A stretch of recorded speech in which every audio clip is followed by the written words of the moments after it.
This is Jennifer Palamas from Charlotte, North Carolina, and this is Barbecue Central. Start the game! Let's go! We'll do it live. Okay. Well, do it live! I'll write it and we'll do it live! So to get that perfect barbecue, you use wood. Are you sure it's safe? Whatever. We put the lighter fluid on, strike the match, and... Oh! Should we call the fire department? That might be a good idea.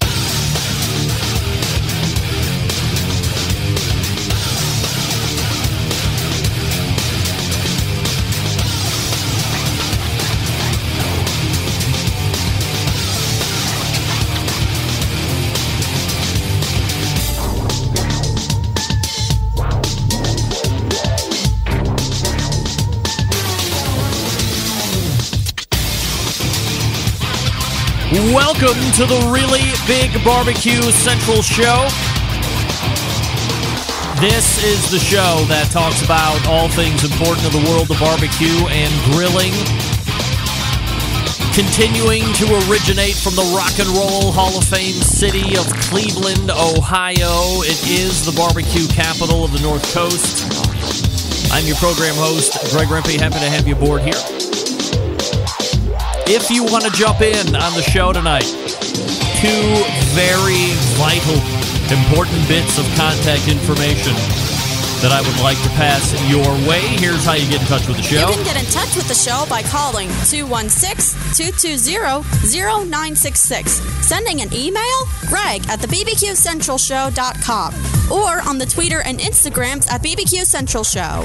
Anything else you want to find out about the show can be found at the main website, thebbqcentralshow.com. And here's what's happening, in case you can get the newsletter. Coming up in about 12 minutes from now, another first-time guest. We've been having, dare I say, a slew of first-time guests coming in here towards the close of 2018, obviously the open of 2019. And this is the last show, by the way, of January 2019. So I often joke about how the show and the year continually is rapidly coming to a close. I believe that's the catchphrase that I have coined. No doubt about it. I mean, we were already through the first month of the year already. So hang on, strap in. It's going to be a wild ride here for the next 11 months. And helping me help you become a better outdoor live fire cooker, barbecuer, griller, lend insight into book writing business and social media is none other than the person who has founded Grillseeker. Matt Eads will join us on the show. Matt Eads.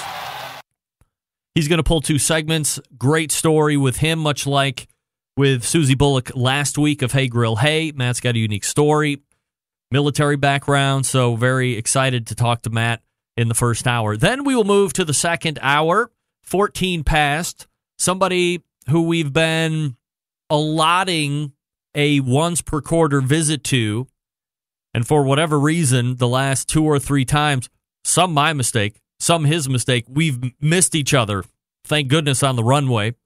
So no wheels up incidents occurring, but we were finally able to schedule a on-time landing here as we keep with the air logistics puns. And 14 past the second hour, we'll find the keeper of the flame, Max Good, joining me. There are two specific pieces that we're going to be talking about that have really caught his fancy. A couple of the items that he has really been trying out here, and we'll be able to speak a little bit more in depth on. Then there is what I'm terming kind of a sneak peek, if you will.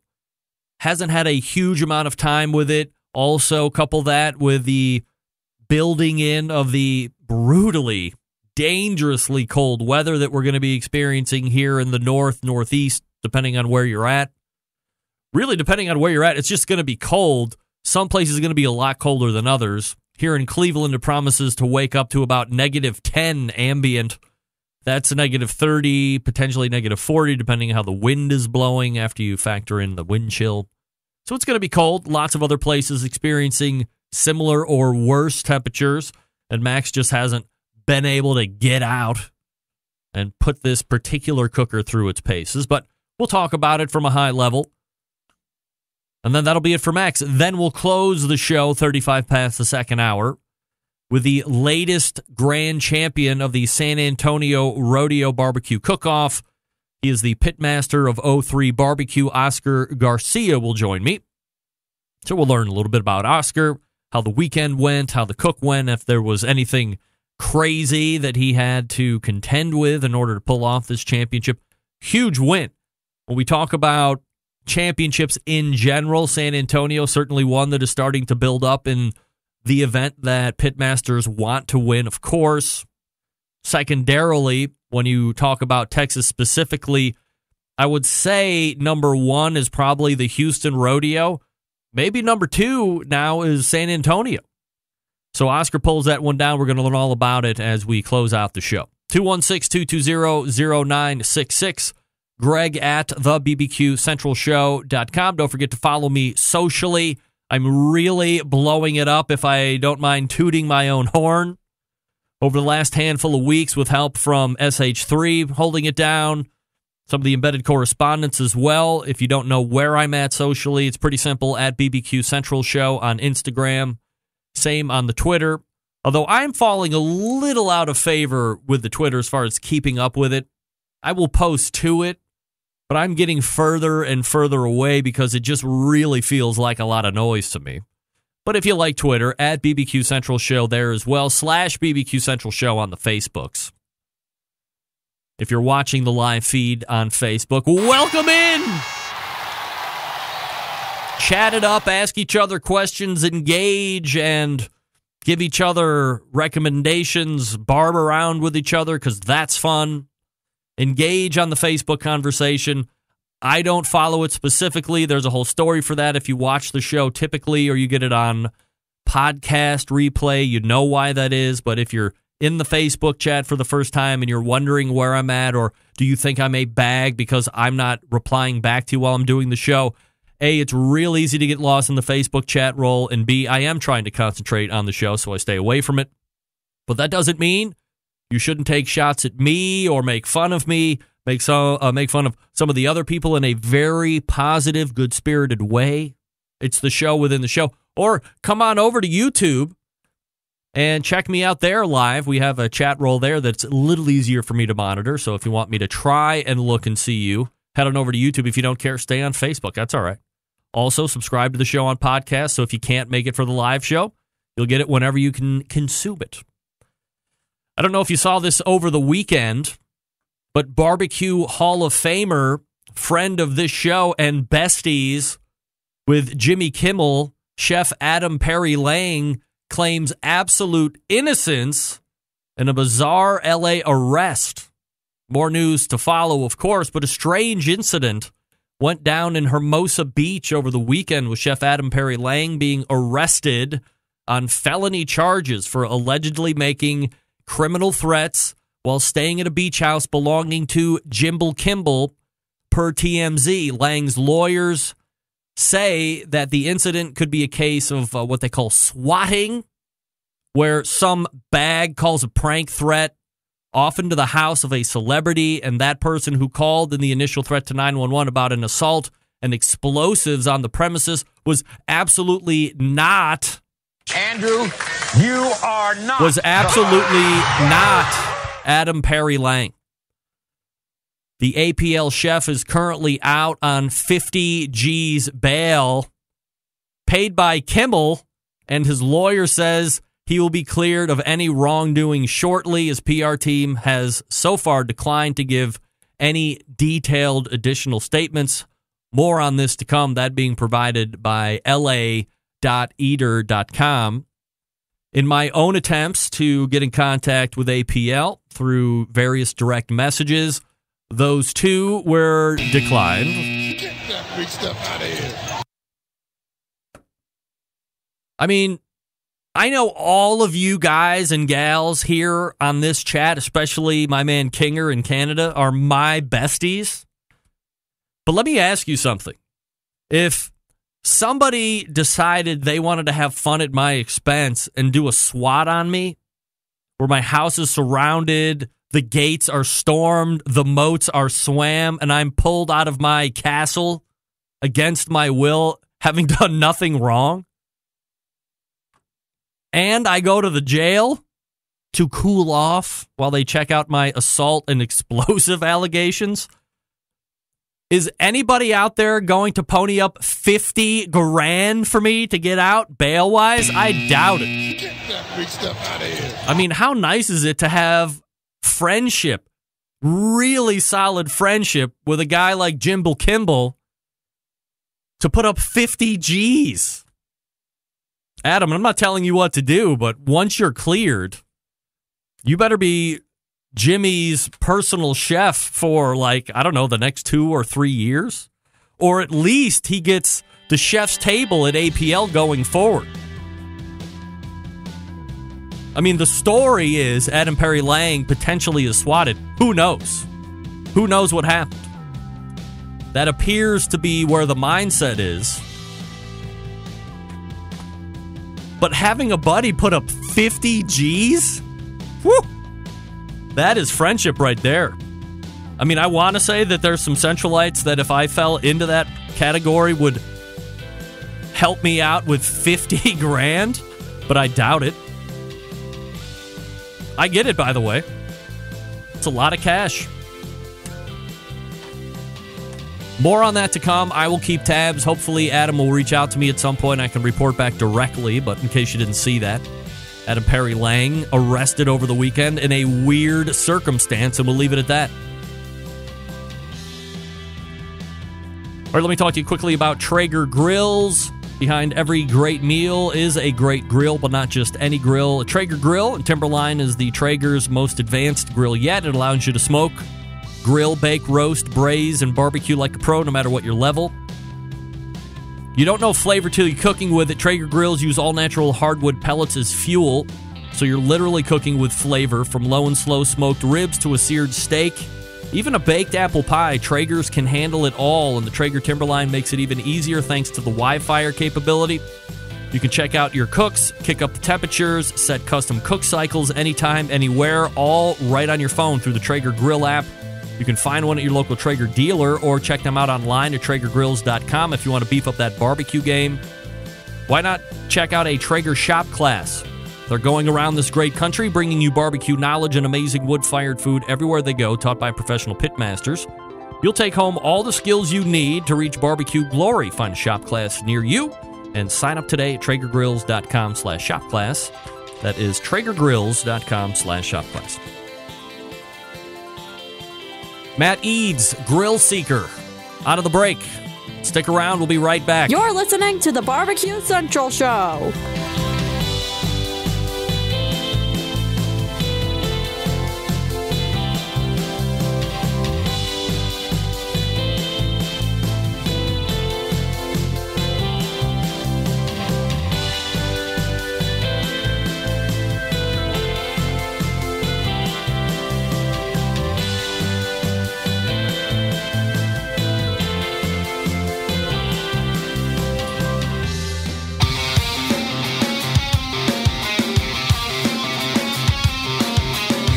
Broadcasting live from the Barbecue Central Show studios in Cleveland, Ohio. You're listening to the Barbecue Central Show. Once again, here's your host, Greg Rempe.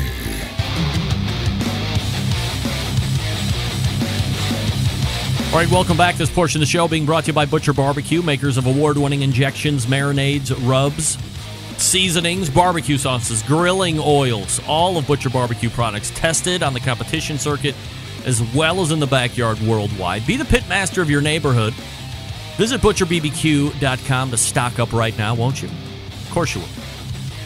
All right, first guest tonight, cooking everything outside or near some kind of live fire, and he's doing it on some great-looking cooking vessels. If you follow him on Instagram, and almost 31,000 of you do, you know his dishes not only look great, but we're all dying to get a taste as well. But what's the story behind the man known as Grillseeker? Well, let's head to the hotline and find out. Matt Eads joins me here on the show. Matt, how are you, buddy? Look, I've often said the best sound checks prove to be the worst when it actually counts. Got big stuff out of here. Come on. I mean, this is just what happens with the fair. internet. You know, it's what happens. Do you want me to try to connect with you again, or do you just want to roll like this? No, let's roll like this. We want to make sure we keep good time here. We got a lot of stuff to cover. So Maddie joining me here on the show. Grillseeker, the website grillseeker.com, and on Instagram at Grillseeker. Matt, before we get into some of the cooking stuff and recipes, maybe some social media talk, I do want to get a little background about you. So first and foremost, where do you grow up, and then where do you find yourself present day? Yeah, thanks. Thanks a lot for having me on the show. I grew up just outside of Detroit, Michigan, in southeastern Michigan, so just a little bit north of where you are. I'm a lifelong Detroit Lions fan, and I know living in Cleveland, you can appreciate the pain and agony I've been through going 0-16, like the Browns have done as well. We're trying to forget about that, Matt, by the way. Yeah. And I bounced around a lot. I joined the military at a young age and bounced around a lot in the military. And I now call just outside of Washington, D.C. here in Northern Virginia home. You had mentioned that you were in the military at a young age. So, do you go right in out of high school, and what branch do you serve? I did. I joined the Marines right after graduation from high school, and I spent 13 years really serving all over. Honestly, I remember thinking, when I was on active duty, I can't believe they pay me to do this. I really enjoyed my time, enjoyed meeting a lot of just great people from all walks of life. Wow. And it was just a remarkable experience. 13 years, so that's a little short of full-time or being able to retire out. What called you out, I guess, after you stay in for that long? Yeah, it's a good question, and I got asked that a lot. 13 years, geez, you're over the hump, and you're close to retirement, and right. and so there were a number of things. I had some issues with my knee that were kind of lingering on, and that kind of affected a little bit of my performance. But really, I wanted to go to school. I wanted to go to college, which I did not do, obviously, after high school enlisting in the Marines. So after 13 years, I left the Marines, and I was a 30-year-old freshman at Penn State. You don't stand out too much doing that, right? Yeah, I might have differed somewhat from the average 18-year-old freshman in a class of 1,000. Man, let me ask you a question, because I did ask Susie Bullock this last week when we were talking, because she had went to college and then got married pretty quickly out of there, had some kids and so forth. And I asked her this question, wanted to get your take, because you go from high school, do military, get out at 30, decide you're going to go back to college because you missed that experience as well. But, I mean, you are a way different person, having been through the military, served the country, seeing what you saw, being 30 and doing college versus somebody just going right out of high school. Do you think that taking the time after high school, granted 13 years, maybe an extended military time away versus the 4 typical, but do you think having that time made you a better student or prepared you better to be more successful versus thinking, okay, well, high school's over, so I just got to go to college? Unquestionably so. And I would say that had I gone to college right out of high school, which was certainly not an opportunity that I had, nor did I want, to be honest with you, right out of high school, I would not have lasted long. I just didn't have the focus. It wasn't what I wanted to do. And growing up in really an industrial sort of area, and you're familiar with that area, it was not, in my peer group, it was not expected, like in Northern Virginia, as an example, where kids are talking from a very young age about where they're going to college. So where I grew up, it was more of a, you're going to college, that sort of a thing. So people generally went to one of the big 3 and worked in automotive, or they joined the military, and so the military was the path that I chose. At 30, I had a different appreciation for life. I had a different appreciation for the finances that it took to go to college. So that was a big differentiator. The typical, and I won't say all, but certainly the typical 18-year-old is in college because that's just what you do next. Right. And someone else is paying for it. They don't necessarily have an appreciation for it. So at 30, I paid for college on, using my GI benefit, but I had a limited amount of money that I had in reserve to live off of to be a full-time college student. So I was there for maybe different reasons. It certainly wasn't because that's what you do next. It was because I really, really wanted to just kind of embrace the academia. And so yeah, I mean, in short, I certainly took different things from college that maybe an 18-year-old would not have taken, and had some really interesting conversations with professors, especially as you get into upper level courses that generally are teaching to a 20 or 21-year-old audience that, we can exchange thoughts and practical application of what they're teaching to real life environments. So definitely got a different experience than most. And I think that, generally speaking, professors appreciated, what they call an adult learner. So yeah, definitely a different experience. And I took much more out of it than I would have had I tried to do it at age 18. Matt E's joining me here on the show at Grillseeker on Instagram, grillseeker.com, his website, if you want to check it out here while we're chatting it up. So you get out of college, when we start to transition over into live fire stuff, is this something that you're just around during your time, whether it was in the military or when you got out, started doing college, and or where do you find the love of live fire cooking? Yeah, that's a fun one. So I have a very distinct memory of the first time I cooked live fire, and I'm guessing it was around age 11, maybe 12-ish.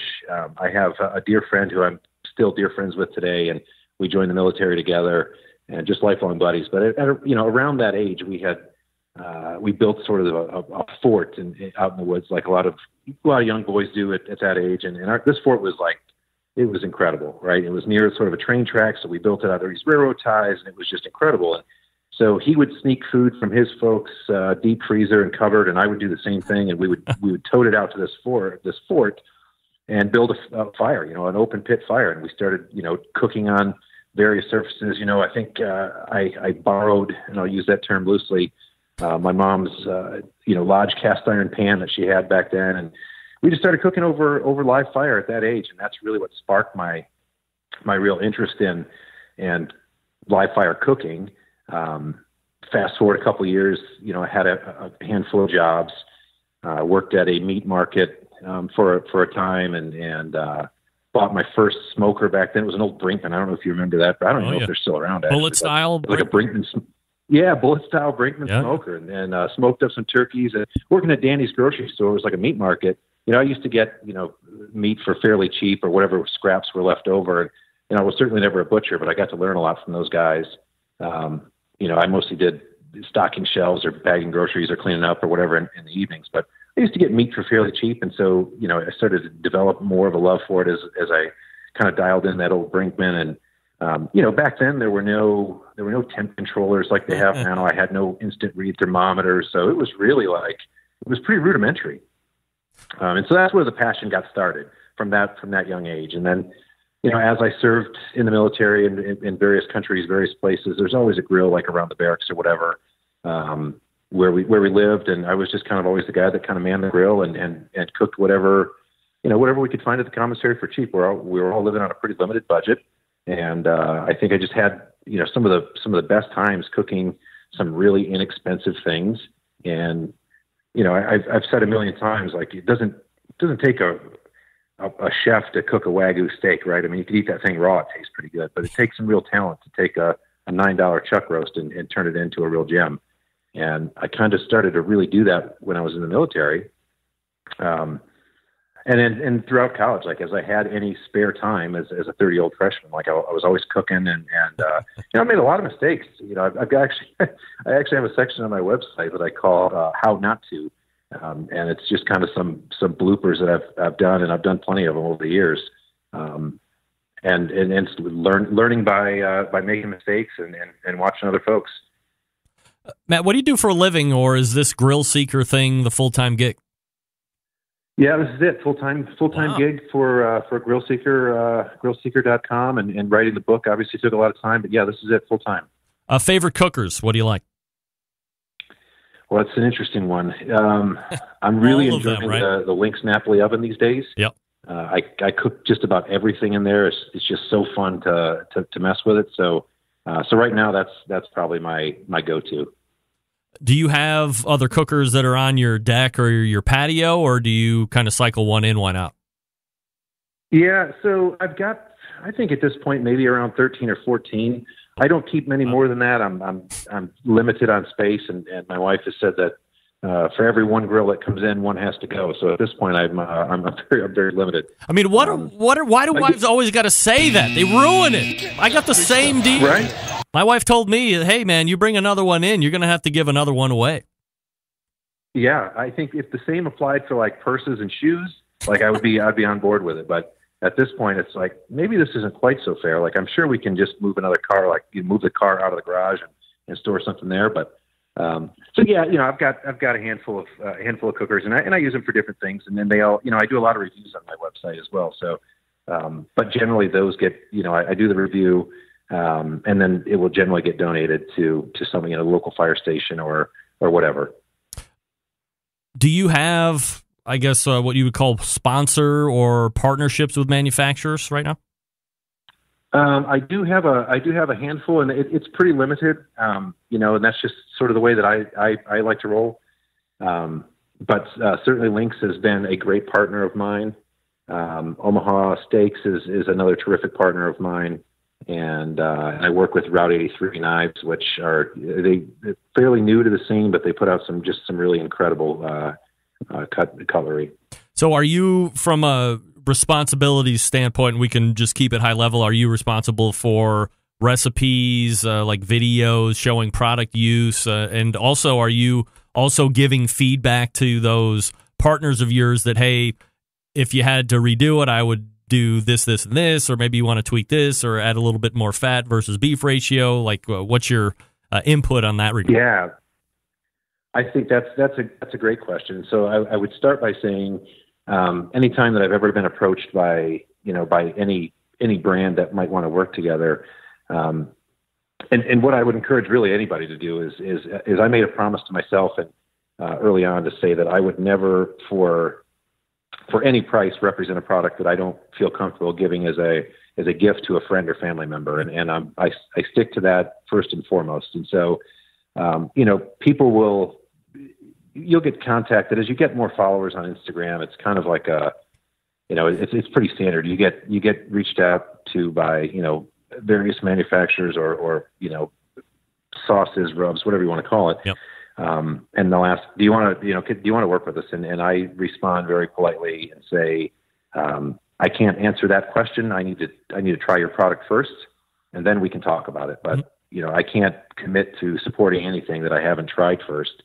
And I probably have said no more than I've said yes, just because I guess I'm pretty picky about a lot of things. So I have fewer, I guess, sponsorships or whatever they're called these days than some other folks might have, but I prefer to keep it that way. And I like to, I feel like I really need to, as I said, I need to feel like I can give it as a gift to a friend or family member, and feel proud of that before I can actually represent it. So that's kind of how it works. And I guess that's where some of the delineation lays with sponsor or partnerships. You can be somebody that's maybe, like me, who has a real job, as I'm doing air quotes that you probably can't see.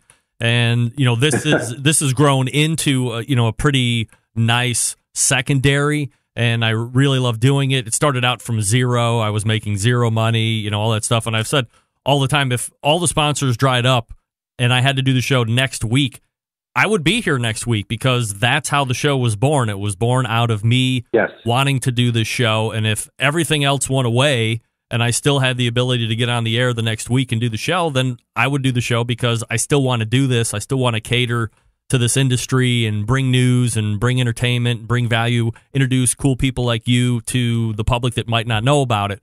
But then on the other side, there's folks that maybe don't have that moral suit and say, I want to grab everything I can while the iron's hot. And I guess, certainly if that's your path, you can work it the way you want to work it. But I find myself gravitating a little bit more towards the people that want to engage and, as you said, have that ethical part of, hey, would I give this a gift to somebody? No. Well, then I'm probably not going to just work up something here to line the pocket. Yeah, exactly. I think you really hit the nail on the head when you talked about if all your sponsorships dried up, you'd be here next week doing the show because you love it. And that really is it. So, I tell people, and I get, asked a fair amount of times from various folks on social media or what have you that say, how do I get this following? And you have all this stuff. It must be all free, and people are sending you stuff all the time. You must make oodles of cash. And I say to them all the time, like, if you want to get into this business, and I'll use the invisible air quotes that you talked about, if you want to get into this business and you think you're going to get rich, you're really in the wrong line of business. Yeah. Like, there's probably a different hustle out there for you to do, because you're not going to get rich. You really have to have a passion for it. And if you're not comfortable doing, what you're doing and supporting the people that you are supporting for any reason, if you're not comfortable doing that, you're going to be really tired really quick. So, the partnerships that I have are just so easy for me, because they're just top shelf products that I literally recommend to everybody, because there's no knock on them. So, it's a tough, and I don't begrudge anybody. People can promote what they want and do their business the way they're going to do their business. And if that means to take as much money as they can as quickly as possible, while the iron's hot, then so be it. I certainly wouldn't proclaim that the way I'm doing it is the right way. It's just what I'm comfortable doing. But there's also the aspect of it's a tough sort of business, because there are so many people that are willing to do this business for free or in trade for product. Right. And so it makes it tough. It really is. And it's kind of a cutthroat industry. Matt Eads joining me here on the show. Grillseeker, the website, grillseeker.com, and on Instagram at Grillseeker. Matt, can I hold you over for one more segment? We'll talk about the book. You bet. All right, stand by. We're talking with Matt Eads, Grillseeker. I will talk to you quickly about Green Mountain Grills. Some of the best pellet cookers out there on the market today. That's right, 3 different sizes to choose from. The big one's the Jim Bowie. Maybe you're going to have a huge Super Bowl blowout, and you're looking for a big pellet cooker to handle the biz. Well, hurry up and go get your Jim Bowie, break it in, and away you go. You're going to be able to do multiple racks of ribs, probably a couple full-size briskets, 5-6 pork butts, depending on if you're going to pan them or not.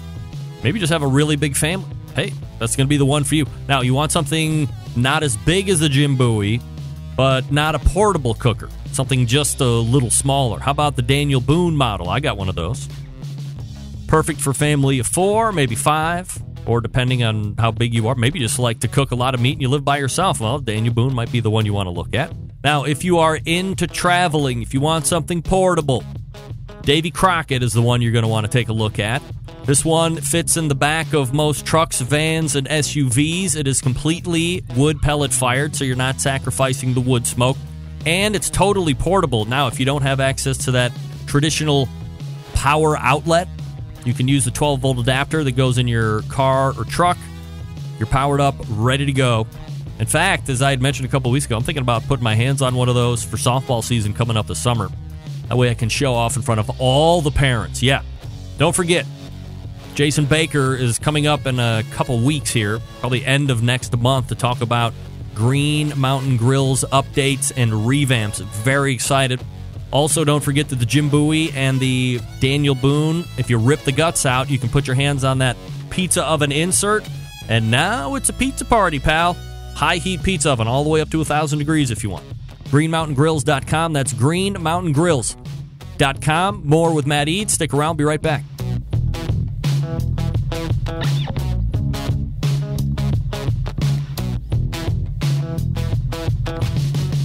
Continuing to produce incredibly mediocre content in an exceptionally professional way. You're listening and watching the Barbecue Central Show. Once again, here's your host, Greg Rempe. All right, welcome back. This portion of the show being brought to you by CookinPellets.com, your number one source for quality wood pellets for all those pellet-driven cookers, like the Traeger and the Green Mountain Grill that I just talked about. So you visit CookinPellets.com for more information or purchase. You can also visit Amazon.com to purchase as well. Don't forget to download that free Cookin' Pellets app, too. They got wild flavors. Also some cool accessories, so check them out. Matt Eads joins me here. Thanks for hanging with me through the break there, Matt. Of course, my pleasure. You have a book that is getting ready, if I'm not mistaken. Is it like release April 9th or somewhere around that neck of the woods? That's right. April 9th is the official release date, and it's available for pre-sale now, and super excited about it. Grillseeker, basic training for everyday grilling. I see what you did there. I think that's very cute. Yeah. Let's talk about book writing here for a minute, Matt. I have had many of the most prolific authors and writers in the live fire industry on this show multiple times.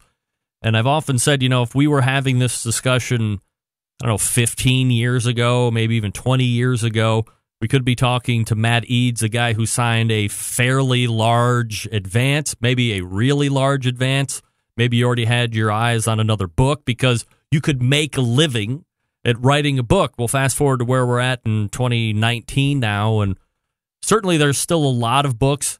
The live fire industry portion of the book writing is still incredibly popular. You see the new books come out each and every spring. Certainly your book is going to be out this year as well. But from a business standpoint, Matt, how much do you feel this industry has changed, and is book writing a way to keep Matt Eads' name in a new venue out to people, or is it an additional way to make some pretty decent money? Yeah, that's a great question. I've been asked that specifically about the money. People think you're writing a book, oh, you're going to be rich, and I just chuckle because you're certainly not going to be rich writing a book. Yeah. To your point, the times have changed, and there's so many fingers in the piggy bank relative to book writing. So this is not at all about making a dollar. If I make any money on the book, I'd be happy. I don't think that certainly is not my motivation for doing the book.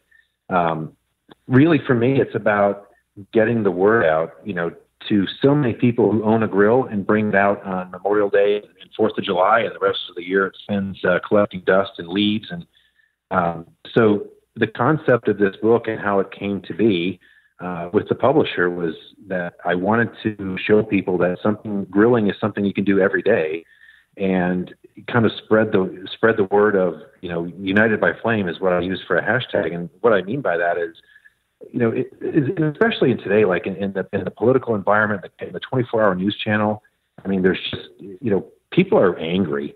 And I just feel like when you get around a grill, you get around the flame and you've got some meat or some vegetables or whatever that's on there, it doesn't matter your political preference. It doesn't matter your race, your gender, your sexual orientation, your socioeconomic upbringing. Like, none of that matters anymore. People get around the grill and all of those things go away, and all you think about is how great this food's going to be. We're standing around this live fire, this very primitive way of cooking, and people are together, and people are just united that way.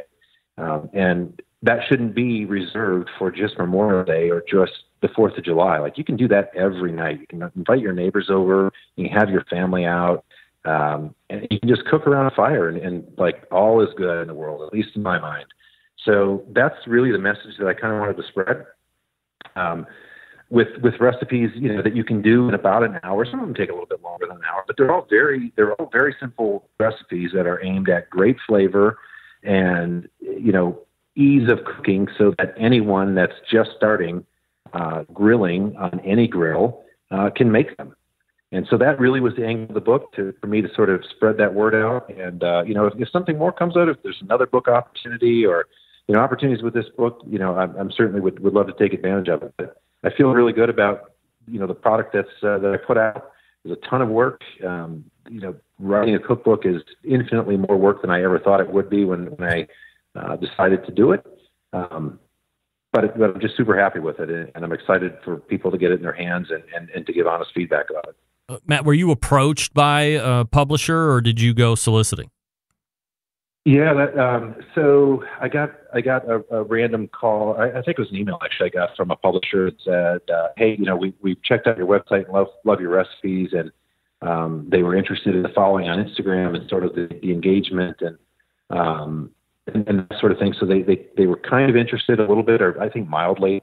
And they said, we're looking to do a grilling cookbook for next year. This was last year. We're looking to do this grilling cookbook for next year. Have you ever thought about writing one? And I said, yeah, absolutely, I've thought about writing one. But to be honest with you, the extent that I thought about it was, fleeting. Like, it'd be kind of cool to write a book someday, and that was the end of it. Yeah. But when they reached out, I was like, yeah, I certainly have thought about it. I think it'd be great. And they said, they were talking to a handful of people. They didn't say who they were talking to, but they were talking to a handful of folks, other food bloggers that had recipe content that they could kind of screen to be sure that folks knew how to write a recipe or develop some flavor profiles, that sort of thing. they said, so think about what you want to write about, kind of pitch us on what the book would be. So I went through a couple like phone screens and they looked at some writing samples on my website. And, I pitched them on the concept of everyday grilling so that, grilling and cooking outside around live fire wasn't a special event. It was something that people would do every night. And it had to be special every night. Special didn't have to be reserved for long weekends, holidays. And so that was my pitch. And I'd never pitched a book before. I really didn't know what I was doing and probably made kind of a fool of myself when I talked to them about it. They were pretty close to the best. And making a fool of myself, by the way, is not something I'm accustomed to making a fool of myself. So it was nothing new for me. But, so they kind of went radio sound for a few weeks. And I thought, they probably have chosen somebody else, but, maybe next time, whatever. And I just went on about doing my thing. And then they reached out again and said, hey, we've selected you if you're interested in doing the book. Let's talk about the details and how that would pan out. And, of course I was, kind of doing the happy dance and try to play my poker face, to them. And then we worked out the negotiation of how the contract would work and who was going to be responsible for what. And I went to work on the book, and it was, again, infinitely more work than I ever anticipated. Did you think it was going to be just as easy as sitting down in front of some kind of word processor or computer and just banging out a bunch of recipes, turning it in, and maybe 3 months' work, and you'd be all set? I was thinking that along that line, but maybe a month and a half work. So 3 months would have been kind of a stretch. Like I thought I could knock this out like a month and a half. And I guess if you're like Stephen King and somebody says, "Hey, we want you to write a new horror book," like you probably go lock yourself in a cabin somewhere for 6 weeks or whatever, and all you concentrate on is your book, and you've done a million of them, so it's probably fairly easy. I didn't have the luxury of locking myself away for 6 weeks or for any period of time. Like life has to go on around here. So it was kind of like wedging it in with a shoehorn in my schedule of when I could do recipe development.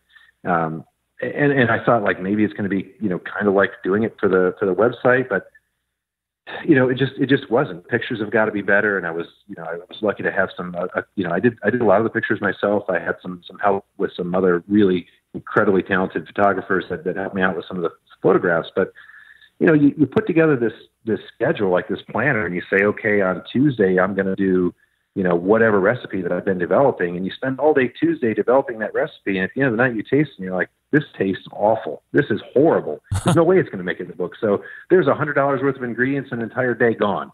And so your schedule's backed up. And, of course, lighting is key for getting the right photos. So you got a recipe planned for a Tuesday and it rains and it's overcast all day. You've got no light and you've got to try to kind of deal with that issue. And so there's a number of things that I just didn't think about going into the book that I would certainly think about the next one. And I would say that after I finished the book, I probably thought I'd never do this again, not ever. And now that it's done, I'm like, I could probably do another one of these. That was actually kind of fun. Matt Eads joining me here on the show. We're talking about the new book, Grillseeker, Basic Training for Everyday Grilling, now available for pre-sale on Amazon. I'll actually put the link to that book in the post-show notes as well. So in case you're wondering where you can get that, or just go on Amazon and search Grillseeker. I'm sure it'll come up. Matt, what's your favorite recipe in the book? Ooh, I would say probably favorite recipe, probably the polenta. Polenta is one of I do a sweet and spicy polenta that seems to be a crowd pleaser, and it's probably one of my favorites. Is that the disc polenta, like the packed polenta, if you will? So you can use that stuff, in a pinch. I prefer to use the actual grain and go old school with it. But yeah, you can use the packed polenta if you're in a real pinch. I don't recommend it myself, but and the recipe is written to use the actual grain. Mm-hmm. But yeah, that seems to be a crowd pleaser. People really like that one. Matt, let's talk a little bit about foods and recipes. One of your fans, Al Dente Diva, wanted me to ask you about your take on quality of meat and how important it is. In other words, what to look for, what to avoid, and where do you get your meat from and why? Yeah, okay. So let's start with what to avoid. I would say brown meat. Avoid the Wait a minute. Now, I understand that horse meat is something that you know something about. Is that true? Somebody told me that. I would say that I'm the singular voice of trying to get it back on the legal thing here in America. But I know it does have quite a dark color to it. Yeah. All right, so let's talk about what to avoid first. I would say that I would avoid labels that talk about, this is prime, this is choice, this is select. Understanding that, that sort of grading system is I don't know, it's kind of ambiguous. And one inspector might grade something prime that another one might not grade prime, and one might grade something choice that is better than choice. So don't get fooled, I would say, what to look out for. Don't get fooled by those labels and assume that because something says prime that it should bring more money. I would say what definitely to look out for is marbling, because oftentimes you'll find marbling on a choice cut that looks better than what's on a prime cut. So marbling obviously is very important for flavor and tenderness. So be conscious of that. That would be what I would say to look out for. I'd also say to try to be friendly with your butcher, like your local butcher. Those guys can, if you have a local butcher, certainly befriend them and have them give you some tips if you can. Next, I look for thickness. Depending on the thickness of the cut, that's how I'm going to cook the meat. If it's more than 1.5 inches thick or so, I know I'm going to do a reverse sear. Less than that, I'm probably going hot and fast. And then, of course, I'm cost conscious, right? I mean, would I love to have Wagyu beef every night? Of course, but I don't have that deep of pockets, so I'm conscious of costs. Matt, are you a fan of dry aging? I'm to an extent, I guess that's a tricky one. So to an extent, 21, 28-day dry aging, I think brings kind of a different flavor that I'm down with. Beyond that, like I've had some like super dry age stuff, 90-day stuff. And that is, in plenty of people love it. Don't get me wrong, but for my taste, 90 days, like that hyper dry age stuff, is just a bit funky, bit nutty for me. So I would pass on that. So would it be a total pass on that Adam Perry Lang 365-day dry age stuff that he was breaking out before he got arrested for swatting or whatever? Yeah, man. I think good on him, and that's some perseverance, that's some patience. But that's not for me. I think I'm rolling with a can of Spam before I go for something like that. That's just not my forte. Well, one of the things that it's been around forever, but pat of butter on a steak as it's coming off the grill. I use some grilling oil. One of the things I saw on your website was herb butter. What's the recipe for that? Yeah, it's pretty simple. It's one I've been making for a while. It's some chives, some garlic, a little bit of lemon zest, some olive oil, salt, pepper. Bring the butter up to room temperature, mix those things and with it, a little bit of parsley too. Form it into a log and throw it back in the refrigerator. And it's just, it seems to be well received by everybody that's had it. You can get, any sort of grade of meat, throw that on there, and it's going to taste like $1 million. So just as it comes off, drop a knob on there, let it melt and do its thing? That's exactly right. As the steak is resting, and, everybody, or most people probably know it. If you don't, you should probably let your meat rest for, depending on the size of the meat, for a period of time after it comes off the grill. And so while it's resting, I put a big blob of butter on there, put a tent over it, and just let that butter kind of ooze into the meat while the meat is resting. And for me, there's not really much better. One of the other things that I saw on your website, aside from that herb butter, was the rosemary salt. And I think, everybody is back into the specialty salts and all this other stuff, but this is something that appears to be easy to make and brings a new flavor to the table. Oh, it's so easy to make, and it's awesome. I don't know if you love lamb or not, but I'm a huge lamb fan, and so it's incredible on lamb. And so the story behind that really is I was buying the stuff. You can buy it pre-made, right? There's a number of people that make the pre-made rosemary salt or smoked salts or whatever. Sure. And it's sort of cleverly packaged, right? So you think, oh, this isn't so bad. It's like $10 or $11. And I was using it all the time. And when you add it up, you're like, geez, this is like $35 a pound for salt. Yeah. And I thought, I can certainly do this, right? So it took a handful of tries to sort it out, but it's really so simple. It's flake salt, some lemon zest, and rosemary, and some various runs through the coffee grinder or spice grinder, whatever you have, and you can make this stuff for like $3 a pound as opposed to buying it. So, I have been doing a ton of rosemary and some smoked salts. There's recipes for smoked salts in the book, but you can have a lot of fun with salt. I mean, it just takes smoke really, really well, and paired with the rosemary, it's just incredible on any number of things. My favorite is lamb. Spoiler alert: I'm doing a show, in Napa Valley. It's called Yountville Live, and I'm doing a cooking presentation there. I'm doing some lamb and polenta, as a matter of fact. And so I will be I'll be doing some rosemary crusted lamb there in Yountville in March, I guess it is, at the Yountville Live Wine and Food Festival. Matt, you want to do a lightning round before I let you go? Let's do it. All right, here we go. True or false? Searing seals in the juices. False. Yes or no? I still have the first barbecue pit I ever owned. No. Let it rest or let's eat? Let it rest. Radio or podcast? Podcast. Bourbon or gin? Bourbon. Old-fashioned or Sazerac? Old-fashioned, no question. Oh, beef brisket or pork ribs? I'm going beef ribs. Guy Fieri or Bobby Flay? Bobby Flay. Better question. Ina Garten or Ree Drummond? Ree Drummond. Open pit or Sweet Baby Ray's? Sweet Baby Ray's. Yes! Finally!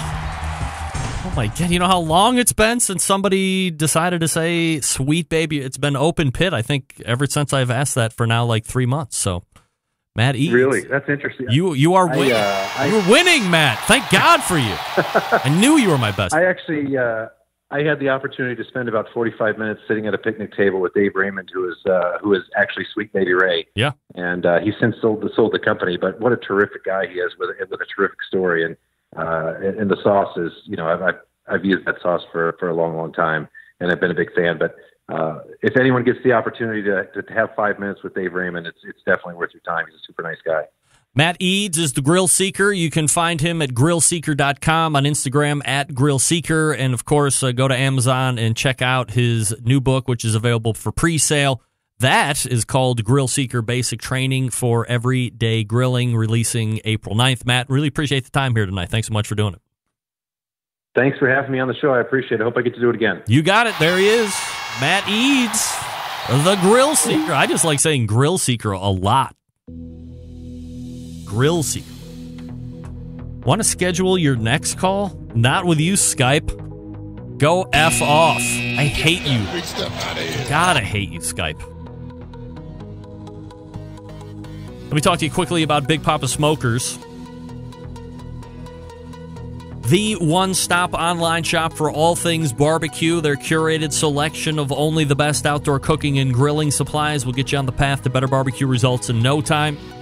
Everything at BigPapaSmokers.com has been Pitmaster approved by Sterling Big Papa Ball himself, from the award-winning rubs and sauces to the American-made grills and smokers. Big Papa's has everything you need to be a better outdoor cook. They also have these great rubs and seasonings, popular flavors like Sweet Money, Cattle Prod, Cash Cow, Little Louie's, Regular Money, all proven winners on the competition circuit and in my backyard. Big Papa Smokers offers 13 perfectly balanced flavors that will transform ordinary meals into extraordinary. They also have a unique partnership with Steph Franklin over at Simply Marvelous Barbecue. They have formed the West Coast offense. Pretty much everybody is using it and winning. They also own Granny's Barbecue Sauce. Looking for a new go-to sauce? Try Granny's. They also have a bunch of other great barbecue sauces to choose from, aside from those premium selections of rubs and sauces. They have the very best pellet, charcoal, and wood cookers available today. If you're looking for a versatile smoker that's easy to use, check out that Mac 2-Star General Pellet Grill. Big Papa Smokers is the exclusive Mac dealer, and they offer special packages as well. If you're not a fan of the pellet smokers, okay, check out the new Old Hickory Ace BP. It's the only charcoal smoker that Big Papa trusts on his competition trailer. If you're a backyard enthusiast like me, looking for a durable and versatile grill that will last forever, the M Grill from Texas is just what you need. They're built like tanks. Not sure what kind of grill you need? I can understand that frustration. You really can't go wrong with any of the grills that are featured on BigPapaSmokers.com. It's the place to go for all things barbecue. Every product featured on their website, hand-selected to help you barbecue better. If you have any questions, give them a shout. 877-828-0727 or shop the website, BigPapaSmokers.com. That's BigPapaSmokers.com. Wrapping up the first hour. Stick around. We'll be right back.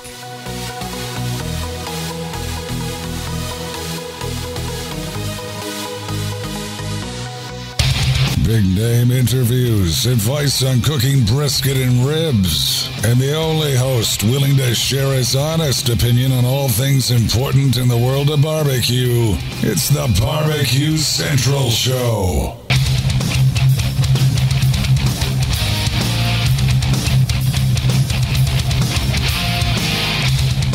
All right, we are back. Thanks again to Matt Eads, the Grillseeker, for joining me the past two segments. Again, the book is going to be out April 9th.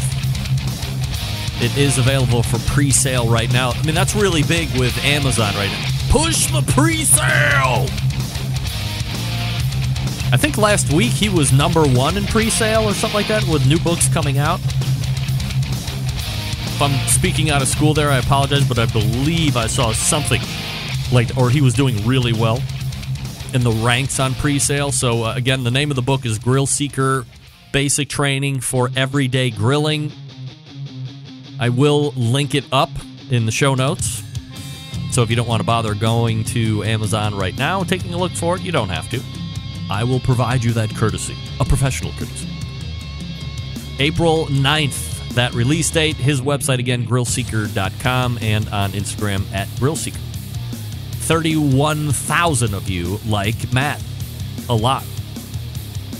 I like watching him cook lobster and scrimps and steaks on the Lynx products. I know we got done talking about being like nice and ethical and having morals, but Lynx, I have none of that. Help me. Get that big stuff out of here. I live in Cleveland. I'm trapped. Help me. All right, we're back for the second hour. You're listening and watching the Barbecue Central Show right here on the Barbecue Central Network. Stick around, I'll be right back.